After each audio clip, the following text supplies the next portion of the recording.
At ngayong papalapit na ang holiday season, kaliwat kanan na rin ang inaasahang handaan. Kasabay nito, mayroong paalala ang Department of Health sa publiko. Si Lubina Motas, una sa balita. Yes, Lubini? Mas pinaigting ng Department of Health Metro Manila ang kampanya kontra tinatawag nilang holiday bad habits sa pagpasok ng Kapaskuhan.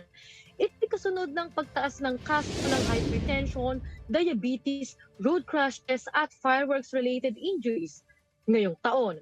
Batay sa datos ng DOH, MMCHD, mahigit 50,000 adults ang may hypertension, 16,279 ang may type 2 diabetes, at 422 fireworks-related injuries ang naitala noong holiday period.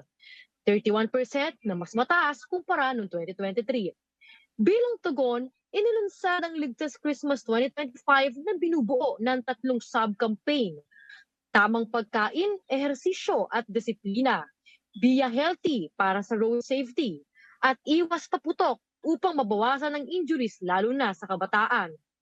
Nagpahayag din ang PNP na naka-full alert at katulong ang LGUs para matiyak ang mas ligtas na pagdiriwang at pagsalubong sa bagong taon. Gate ng DOH, hindi ipinagbabawal ang pagselebra, ngunit dapat iwasan ang sobrang pagkain, puyat, alak at paggamit ng paputok upang hindi masira ang Pasko dahil sa aksidente o pagkakasaikip.